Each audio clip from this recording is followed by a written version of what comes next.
পৌনে 2 কাঠা জায়গার উপরে আজকে একটা একতলা বাড়ি আপনাদেরকে শেয়ার করছি। যেটা একতলা বাড়িটা কেন বলা হচ্ছে, কারণ ওপর তলাটা আমাদের এখনো ইনকমপ্লিট রয়েছে, এটাকে আপনাদের কমপ্লিট করে নিতে হবে। নিচে আপনারা 2টো বেডরুম পাচ্ছেন, ওপর তলাতেও আপনারা 2টো বেডরুম পাচ্ছেন। পুরো বাড়িটা বাউন্ডারি করা রয়েছে। আর বাড়িতে ঢুকতেই আপনারা এখানে একটা গেট পাচ্ছেন। আর এটা হচ্ছে 7 ফুটের রোডটা, বাড়ির সামনে 7 ফুটের রোড। আর এটা হচ্ছে বাড়িতে ঢুকেই এতটা স্পেসিয়াস জায়গা আপনারা পাচ্ছেন, যেটা আপনাদেরকে বাইরের থেকে দেখালাম। জাস্ট এখান থেকে বাড়ির ভিউটা আপনারা দেখুন। এটা হচ্ছে পুরো বাড়ির ভিউটা, মানে ফ্রন্ট এলিভেশন। আর এই জায়গাটা থেকে যে সিঁড়িটা করা রয়েছে, রডগুলো এখানে বার করা আছে। এই রডগুলো চাইলে আপনারা এক্সটেনশন করে এই সিঁড়িটাকে আপনারা পুরো বিল্ডিংটার মধ্যে নিয়ে আসতে পারবেন। আর এই জায়গাটা থেকে পুরো এই জায়গাটায় 2টো ব্যালকনি আপনারা পাচ্ছেন, ওপর তলায় 2টো বেডরুম আপনারা পাচ্ছেন। এটাকে আপনাদের কমপ্লিট করে নিতে হবে। আর এটা হচ্ছে বাড়িটার সেফটি ট্যাঙ্ক। আর এই জায়গাটায় ওনাদের বাড়িতে চাপ কলও রয়েছে। বাড়ির প্রত্যেক দিকে মোটামুটি ছাড় দেওয়া আছে 3 থেকে 4 ফুট করে। অনেকটা স্পেস আপনারা পাচ্ছেন। উঠোনটা এখানে একটা বক্স জানলা করা। আর বাড়িতে ঢুকতেই এই জায়গাটায় পুরোটাই টাইলস দেওয়া রয়েছে সিঁড়িটাতে।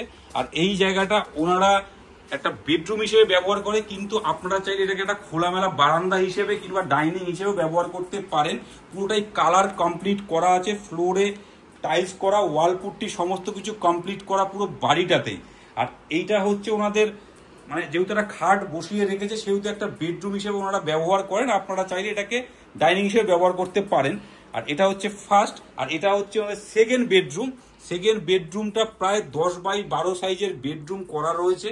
এইদিকে একটা জানলা আপনারা পাচ্ছেন, এইদিকে একটা জানলা আপনারা পাচ্ছেন। ফ্লোরে প্লেন মেঝে করা, কালার কমপ্লিট করা আছে।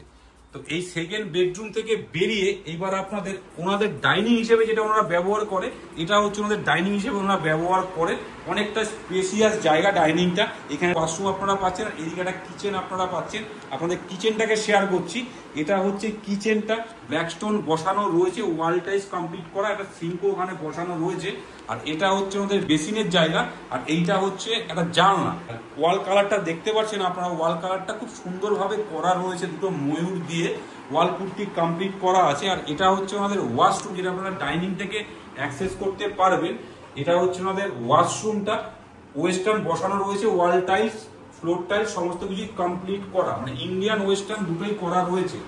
আর এই ডাইনিং থেকে আপনাদের থার্ড বেডরুমটা শেয়ার করছি। মানে থার্ড বেডরুম বলতে ওনারা যেভাবে ব্যবহার করেন, তো আপনারা এটাকে 2টো রুম, এটা আপনারা গ্রাউন্ড ফ্লোরে 2টো রুম হিসেবে ব্যবহার করবেন।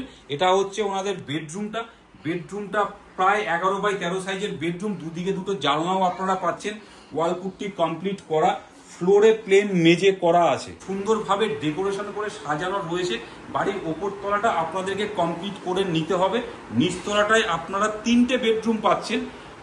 আর এটা একটা আপনারা ডাইনিং হিসাবে কিংবা বারান্দা হিসেবে ব্যবহার করতে পারেন এই পুরো জায়গাটা। তো এই পুরো প্রপার্টিটি আছে হচ্ছে রানাঘাটে, তো নাসরা রানাঘাটে এই পুরো প্রপার্টিটি আছে। রানাঘাট স্টেশন থেকে মাত্র 1.5 থেকে 2 কিলোমিটারের ডিস্টেন্সের মধ্যে আপনারা এই পুরো প্রপার্টিটা পাচ্ছেন। খুব সুন্দরভাবে ওয়েল ডেকোরেশন করা এবং কালারগুলো খুব সুন্দরভাবে করা আছে। বাড়ির সামনে 7 ফুটের রোড, পৌনে 2 কাঠা জায়গার উপরে এই পুরো প্রপার্টিটি আছে, পৌরসভা এরিয়ার মধ্যে। প্রপার্টিটির দাম রাখা হয়েছে 28 লাখ। আপনারা প্রপার্টি ভিজিট করতে আমাদের স্ক্রিনে দেওয়া নাম্বারে কল কিংবা হোয়াটসঅ্যাপ করুন। আর রেগুলার এরকম নতুন নতুন ভিডিও দেখতে আমাদের চ্যানেলকে সাবস্ক্রাইব করুন। আপনারা ভালো থাকবেন, সুস্থ থাকবেন। দেখা হচ্ছে নেক্সট ভিডিওতে।